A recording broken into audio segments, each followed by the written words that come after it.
भारत की जनसंख्या तेजी के साथ बढ़ रही है। 140 करोड़ के आसपास भारत की जनसंख्या पहुंच चुकी है और चीन को भी जनसंख्या के मामले में पीछे छोड़ दिया है।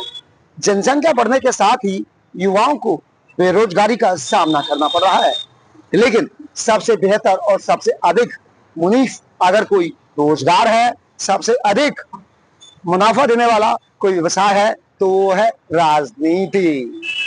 राजनीति एक ऐसा व्यापार है जहां अगर आप 5 करोड़ खर्च करते हैं वन टाइम में तो आपको 5 साल के अंदर 50 करोड़ मिल जाएगा।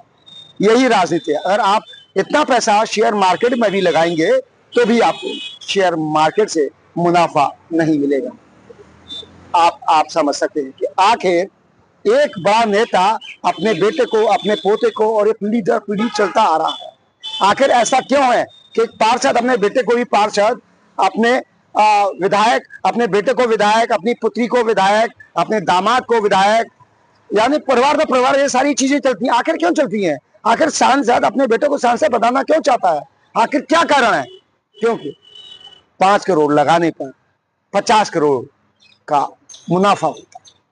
आप समझ सकते हैं ये कितनी बड़ी बिजनेस, क्या एक तरीके से कहें कि इससे बेहतर कोई व्यापार नहीं। इसी मामले को लेकर सुप्रीम कोर्ट के अधिवक्ता अश्विनी उपाध्याय अपने तीखे तेवर दिखाते हुए नजर आ रहे हैं। उन्होंने साफ शब्दों में कहा है कि जिस तरीके से भारत के अंदर भ्रष्टाचार को बढ़ावा मिल रहा है और भ्रष्टाचार को बढ़ावा देने का काम राजनीतिक लोग कर रहे हैं। उन्होंने कहा कि आज हमारे टैलेंट से भरे हुए युवा सड़कें नाप रहे हैं, मतलब बेरोजगार हैं। तमाम उनके पास डिग्रियां हैं लेकिन उनको रोजगार नहीं मिल रहा है। वो पैसे खर्च करने को तैयार है, व्यापारी हैं, व्यापारियों को घाटा भी होता है। लेकिन राजनीति एक ऐसा व्यापार है जहां घाटे की कोई गुंजाइश नहीं।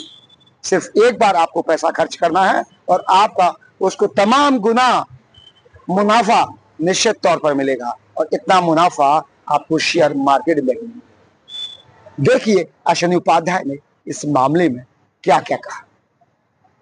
जो भाषा के आधार पे हमें ये सफेद पोस्ट बांटते हैं, किस लिए बांटते हैं? जोर से बोलिए जरा। सत्ता के लिए चल रहा है ना, कर्नाटक में चल रहा है, तमिलनाडु में चल रहा है, भाषा के आधार पे बांटे जा रहे हैं। इधर 2-4 आपके महाराष्ट्र में भी आवाज उठा रहे हैं। क्यों बांटते हैं वो हमें? किस लिए? सत्ता के लिए, पार्षद बनने के लिए, प्रधान बनने के लिए, विधायक बनने के लिए, सांसद बनने के लिए। तो वो भाषा के आधार पे पार्षद, प्रधान, सांसद, विधायक बनना चाहते हैं तो फिर वो बनना क्यों चाहते हैं? जोर से बोलिए जरा। क्योंकि राजनीति सबसे प्रॉफिटेबल धंधा है। शेयर मार्केट में भी 5 करोड़ लगा के आप 5 साल में 50 करोड़ नहीं कमा सकते, लेकिन पॉलिटिक्स में 5 करोड़ लगा के 5 साल में आप 50 करोड़ कमा सकते। सबसे प्रॉफिटेबल धंधा हो चुका है। सबसे प्रॉफिटेबल धंधा एक पॉलिटिक्स है, एक फार्मा है, एक हथियार आर्म सप्लाई। ये सबसे प्रॉफिटेबल धंधा है। तीनों में लगभग 90% की मार्जिन है। हमारे लिए खतरा अंदर से है। हम जो घट रहे हैं, अगला सेंसस आएगा आप चौंक जाएंगे। अभी तो 2011 वाला आया, आपको ध्यान नहीं आ रहा है। बहुत जल्दी सैटेलाइट से सर्वे होने के बाद पता चलेगा कि मंदिर से ज्यादा संख्या चर्च और मस्जिद की हो चुकी है और ये बड़े प्लांट में किया जा रहा है। ला इलाहा इल्लल्लाह का मतलब क्या है? अल्लाह के अलावा और कोई दूसरा इबादत योग्य नहीं है। तो फिर हाजी अली में किसकी इबादत हो रही है? तो बात फिर वही आ गई, करप्शन। वित्त मंत्रालय कहता है कि भारत में 80% लोग पर डे 100 रुपए से कम खर्च करते हैं। ये वित्त मंत्रालय का आंकड़ा बता रहा हूं।